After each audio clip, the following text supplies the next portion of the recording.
Jai Shri Ram. In the Mahabharata, after 13 years, the Pandavas came back to Indraprastha and all the negotiations started. First, a priest was sent by the Pandavas from Matsya to Hastinapuri to demand their kingdom back. Duryodhana sent him back, saying that the lunar calendar that Pandavas had completed, they claiming that while their lunar calendar may have shown them that they have completed 13 years of exile, they had actually not completed it as per the solar calendar. So you have to go back to the forest for another 12 years. That's what Duryodhana said. Actually 13 more years. So Duryodhana then sent his sent Sanjaya, Dhritarashtra's PA, as an emissary, telling the Pandavas not to return because they are not welcome in Indraprastha. So everything is fine and everyone has forgotten the Pandavas and they built the city, okay, but they gambled and lost it. So Duryodhana sent Sanjaya. Rishis like Sanata and Kanva rushed to Hastinapuri and tried to explain to Dhritarashtra that Duryodhana's stance was not right. It was against Dharma. When the ethical and moral approach did not work, the Rishis warned Dhritarashtra that Krishna and Arjuna are Naranarayana, so don't take them lightly, they will vanquish you. So Krishna and Vishnu, Krishna is Vishnu, that's what they told him. So they also narrated the story of Garuda, who insisted on eating Sumukha, the serpent, who Gunakeshi, the daughter of Indra's charioteer Matali, was better author to marry. Matali, Indra's charioteer, begged Garuda to spare the man his daughter had fallen in love with, but Garuda ignored him. Finally, Matali invoked Indra, king of Devas, who summoned Garuda. When Garuda displayed his prowess arrogantly, Indra placed his hand on Garuda. So heavy was his hand that Garuda could not stand. Humbled, he agreed to let the young Sumukha live.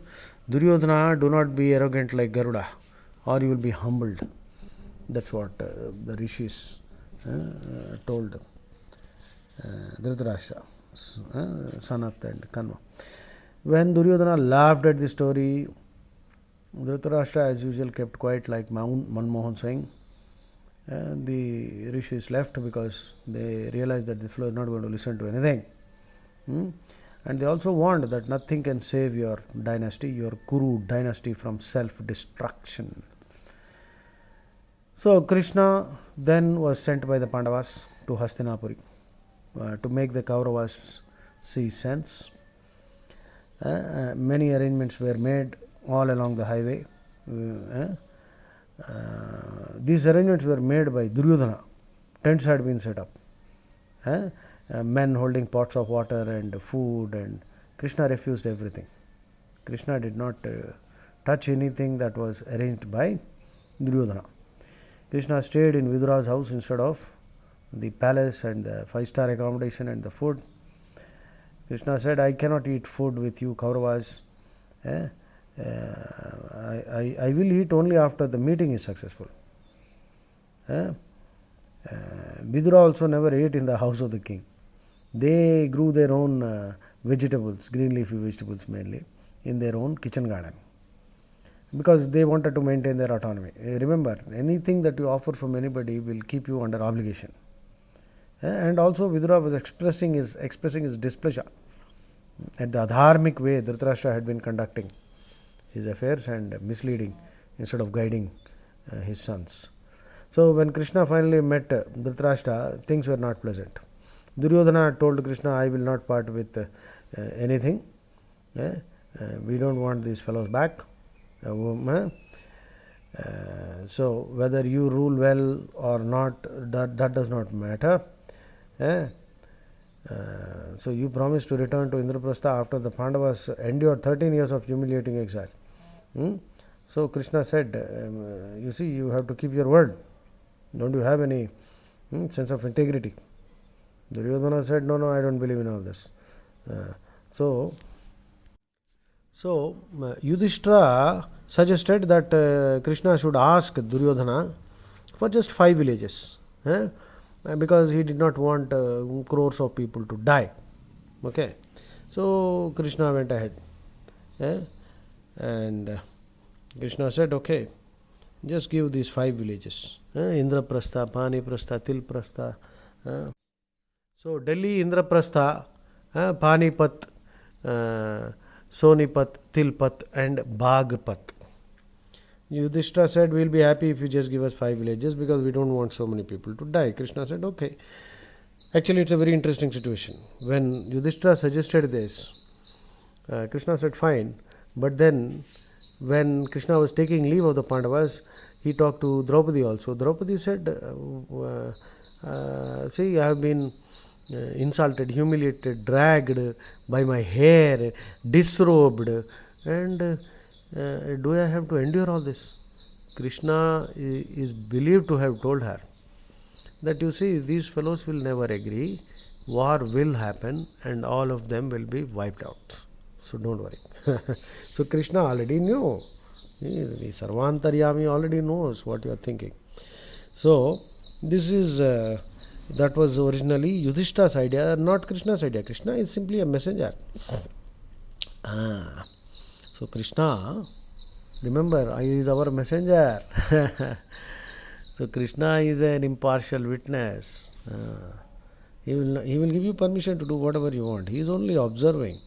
And if you really catch hold of the feet of Krishna, then he will take care. In fact, some versions of Mahabharata say that Krishna, as per Yudhishthira's request, said, okay, if not 5 villages, 5 houses in one village. Then Duryodhana said, not even a needle point of territory. Not even a needle point of territory I'll give. So, by going back on your word, Krishna, said Krishna, you have destroyed the very foundation of dharma. You have made yourself actually unfit to rule because you are refusing to compromise for the sake of peace. You must therefore be destroyed. Krishna stood up and took his decision. Let there be war on the plains of Kurukshetra between the upholders of dharma and the followers of adharma, the law of the jungle. The earth, let the earth be drenched in the blood of those who do not deserve her bounty. So Duryodhana got angry, enraged. How dare you threaten us? And he told the guards to seize Krishna, arrest him. The whole court was shocked. Arresting Krishna? Of course, Satyaki already knew of this plan. So he informed Krishna, but Krishna laughed. He said, don't worry, don't worry. Then all the guards came with swords and spears and chains to bind Krishna. And Krishna smiled and said, are you sure you want to go ahead with this? And suddenly the court was filled with a blinding light, the Vishwarupam. The vision was so terrific that nobody could see. They could only see the blinding light. Only few people, Bhishma, Drona, Sanjaya, Dhritarashtra, Vidura, some people saw the Vishwarupam. So Vishwarupa Sandarshana Yoga, 11th chapter, please study Bhagavad Gita, it is awesome. Every time I read that, I have actually a vision of the Vishwarupam. It's such a wonderful chapter. Okay. So, Dhritarashtra was also given the vision to be able to see that. After seeing that, it brought tears to Dhritarashtra's eyes. He said, no, I don't want to see anymore. Let me be blind. Eyes that have seen the Vishwarupa must not see anything else. So that was Dhritarashtra. He was also a great devotee. Actually, he is playing his role. So the vision was then replaced by darkness. When light returned, Krishna was gone. So people just barely recovered from the daze. So the 5 villages, like I already said, Paniprastha, modern day Panipat, and Delhi is Indraprastha. Sonaprastha is modern day Sonipat, Sonaprastha. Modern day Tilpat is Tilprastha. And Bagpat, modern day, was Vrikshaprastha. Okay.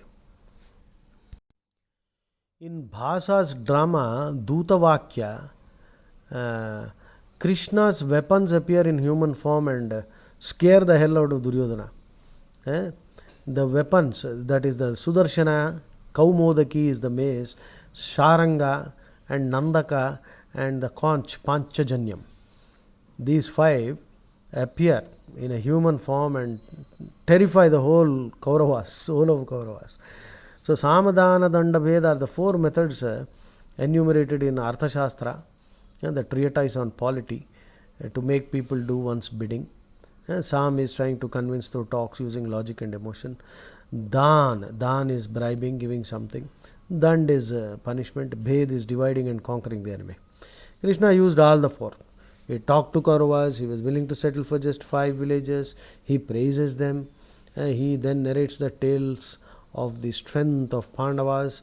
When all this fails, he decides to divide the Kauravas. Uh, at least they will wake up after seeing the Vishwarupa, but none had the sense. So, just before the war, a solar eclipse is followed by a lunar eclipse. First, there is a solar eclipse and then there is a lunar eclipse. There is a very interesting story connected with that. I will tell you that later. During these negotiations, also, the sky was filled with all kinds of apashakunams, omens, bad omens, inauspicious signs. This information comes from the Bhishma Parva, which was used by astronomers to date the war.